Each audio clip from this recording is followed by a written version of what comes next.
ಮಂದಿರದ ಪಕ್ಕ ಶಾದಿ ಮಹಲ್ ಕಟ್ಟೋದಕ್ಕೆ ತಯಾರಿ. ಮಂದಿರ ಪಕ್ಕ ಈ ಶಾದಿ ಮಹಲ್ ಬೇಡ ಅಂತ ಕಿಚ್ಚು. ಜಿಲ್ಲಾಧಿಕಾರಿಗೆ ಮನವಿ. ಸರ್ಕಾರದ ವಿರುದ್ಧ ಸಮರ. ಮಂದಿರ ವರ್ಸಸ್ ಮಹಲ್ ಗದ್ದಲ ಏನಿದು, ಎಲ್ಲಿ ಶುರುವಾಗಿದೆ ನೋಡಿ.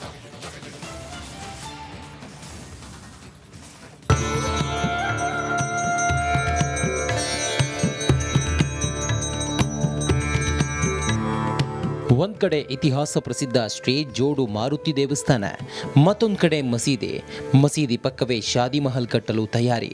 ಮಂದಿರದ ಪಕ್ಕ ಮಹಲ್ ಬೇಡ ಎಂದು ಕೇಸರಿ ಪಡೆಯ ಕಿಚ್ಚು. ಜಿಲ್ಲಾಧಿಕಾರಿಗೆ ಆಗ್ರಹ. ಸಿದ್ದರಾಮಯ್ಯ ಸರ್ಕಾರದ ವಿರುದ್ಧ ಆಕ್ರೋಶ.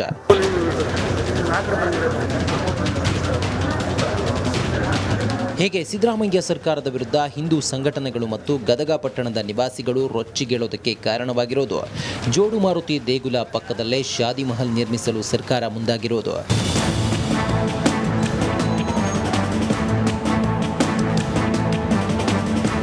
ದೇವಸ್ಥಾನದ ಪಕ್ಕ ಶಾದಿ ಮಹಲ್ ಬಂದರೆ ದೇಗುಲದ ಪಾವಿತ್ರ್ಯತೆಗೆ ಧಕ್ಕೆ ಆಗುತ್ತೆ, ಹಿಂದೂಗಳ ಪೂಜೆ ಪುನಸ್ಕಾರಕ್ಕೆ ತೊಂದರೆಯಾಗುತ್ತೆ. ಹೀಗಾಗಿ ಅನುಮತಿ ನೀಡಬಾರದು ಅನ್ನೋದು ಹಿಂದೂ ಸಂಘಟನೆಗಳ ಆಗ್ರಹ.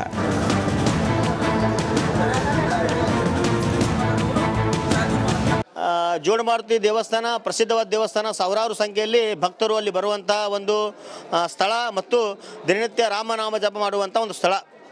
ಅಂಥ ಒಂದು ಸ್ಥಳದೊಳಗೆ ಪಕ್ಕದಲ್ಲೇ ಮುಸ್ಲಿಂ ಸಮಾಜ ಏನು ಶಾದಿ ಮಹಲ್ ಕಟ್ಟುತ್ತಿರುವಂಥದ್ದು ಇದು ನಿಜವಾಗಲೂ ಕೋಮುಗಲಭೆಗೆ ಕಾರಣ ಆಗುತ್ತೆ ಮತ್ತು ಇದು ಕೋಮುಗಲಿಗೆ ಪ್ರಚೋದನಕ್ಕೆ ಒಂದು ಸ್ಥಳ ಆಗುತ್ತೆ ಅಂತೇಳಿ ಈ ಸಂದರ್ಭದಲ್ಲಿ ಆಗ್ರಹ ಮಾಡ್ತಾ ಇದ್ದೇವೆ. ಜೋಡು ಮಾರುತಿ ದೇವಸ್ಥಾನದ ಪಕ್ಕದಲ್ಲೇ ಮಸೀದಿ ಇದೆ. ಆ ಜಾಗದಲ್ಲಿ ಸಮುದಾಯ ಭವನ ನಿರ್ಮಾಣಕ್ಕೆ ಅಲ್ಪಸಂಖ್ಯಾತ ಇಲಾಖೆಯಿಂದ 1 ಕೋಟಿ ಅನುದಾನ ಬಿಡುಗಡೆಯಾಗಿದೆ. ಹೀಗಾಗಿ ದೇವಸ್ಥಾನದ ಪಕ್ಕದಲ್ಲೇ ಶಾದಿ ಮಹಲ್ ನಿರ್ಮಾಣವಾದರೆ ಹನುಮಾನ್ ಭಕ್ತರಿಗೆ ಸಾಕಷ್ಟು ಸಮಸ್ಯೆ ಆಗಲಿದೆಯಂತೆ.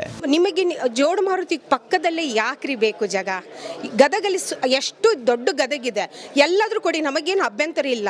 ಅವ್ರ ಧರ್ಮ ಅವ್ರು ಉಳಿಸ್ಕೊಳ್ಳಿ, ನಮ್ಮ ಧರ್ಮನ ನಾವು ಉಳಿಸ್ಕೊಂತೇವೆ. ಇಲ್ಲ, ನಾವು ಅವಕಾಶ ಮಾಡಿಕೊಡಲ್ಲ. ಇದು ಒಂದು ನಮ್ಮದು ಮೊದಲನೇ ಹಂತದ ಹೋರಾಟ. ಅದಕ್ಕೆ ಮತ್ತೆ ಏನು ಸಂಬಂಧಪಟ್ಟ ಅಧಿಕಾರಿಗಳು ಆಗಲಿ ಯಾರೇ ಆಗಲಿ ಇದಕ್ಕೆ ಸ್ಪಂದಿಸದಿದ್ದರೆ ಮುಂದೆ ನಾವು ಹೋರಾಡ್ತೇವೆ ಇದಕ್ಕೆ. ಸದ್ಯ ಡಿಸಿ ಮನವಿ ಸ್ವೀಕರಿಸಿದ್ದಾರೆ. ಸ್ಥಳ ಪರಿಶೀಲನೆ ಮಾಡುವ ಭರವಸೆ ನೀಡಿದ್ದಾರೆ.